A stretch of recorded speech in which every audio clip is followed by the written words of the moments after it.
Greetings, YouTube. So I just read that New York City has passed a transparency law when it comes to advertising for positions.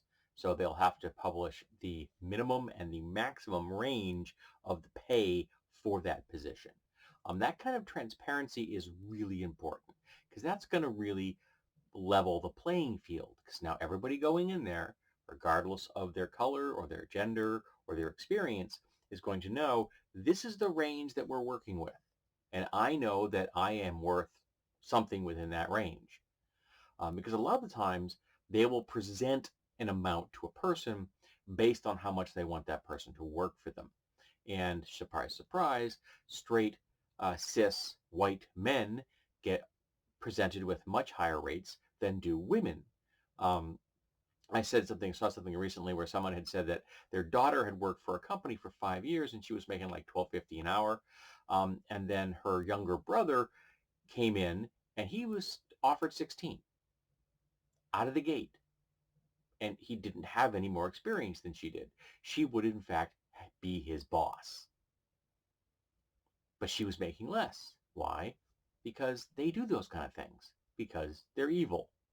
Corporations are evil. By the way, it is legal to talk about how much money you make at your company. There is a law stating categorically that this is true. And if a company member of your company tells you that it is illegal to discuss your pay, that in itself is illegal.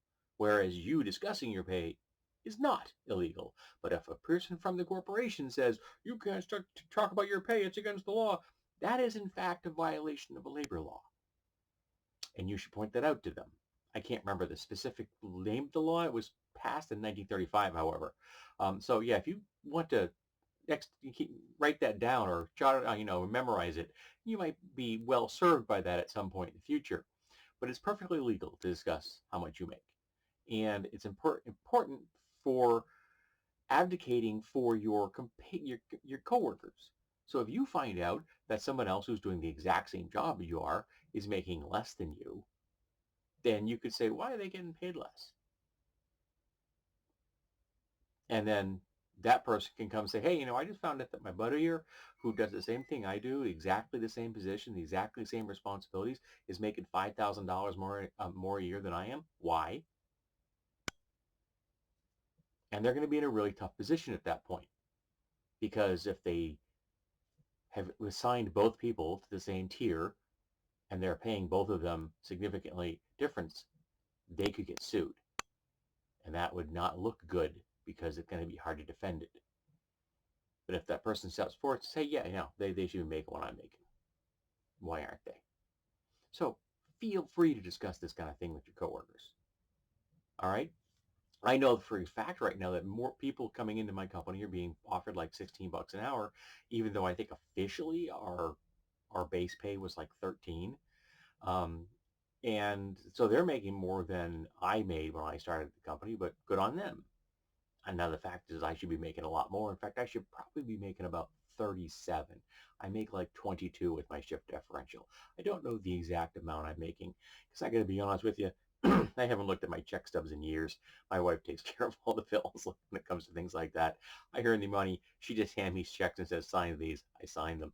My checking account that I have for myself is just for my Google account. I get the Google money, put it into my checking account, and then I buy myself toys. For example, a really long stylus, which I think is cool. But talk about what you make. Make the idea that companies have to tell you out of the gate what the pay rate for a job is, the range, so that everybody knows going in what they should be being offered. So they don't get lowballed. You know what you're worth. If you don't, find out what you're worth. And if you don't think you're eligible for a position, you think maybe I need limited experience, put in for it anyway. Flat out. Do the interview. If nothing else, it's experience. It helps you get better at doing interviews. And ask the kind of questions that you really want to ask. If you don't think you have a shot at that job, ask the hard questions. Ask them the hard questions that maybe you wouldn't ask if you thought you had a shot. But they should be answering your questions as well as you answering their questions. And never forget, it's a job. It's not your life. It's not your passion. It's a job.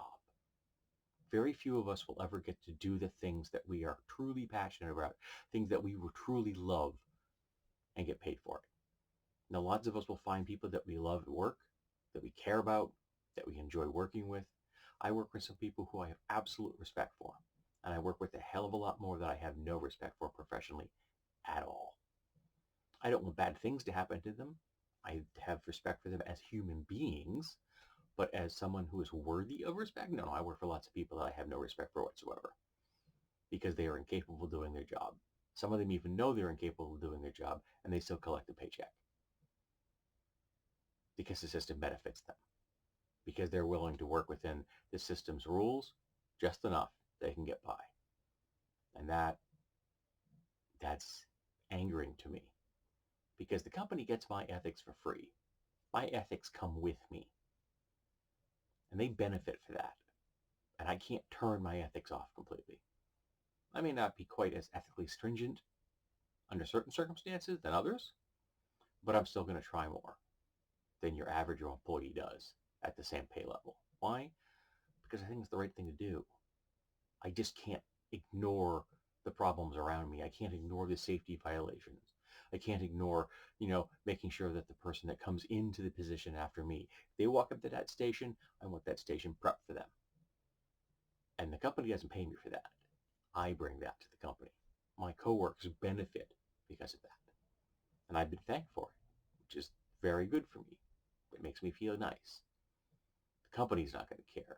But I know that there are people who appreciate it. I got a thank you from not a note, but a thank you from somebody recently because I helped them. I go out of my way to make sure that they don't have a burden when they show up for work every day because they work crazy amounts of overtime and they are the linchpin of my cell. If they were not with us, the place falls apart when they're on vacation, let's put it that way. So if I can step up and give this person a hand, I'm gonna. I don't care if it costs me a few cycles. I don't care if I've got a little bit more downtime. I know that this person is going to be able to handle things much more easily because I stepped up and gave them a hand. Be there for your coworkers. But don't think you owe the company anything more than your paycheck.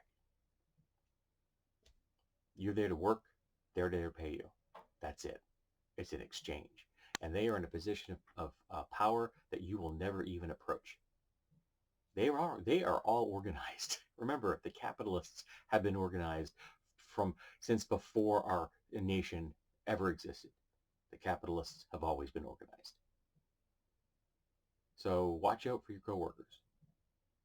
Watch out for your back. Always assume that the people around you may not be doing things in your best interest.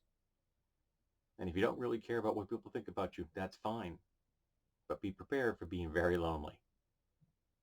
And that's also fine. You don't need to have friends at work.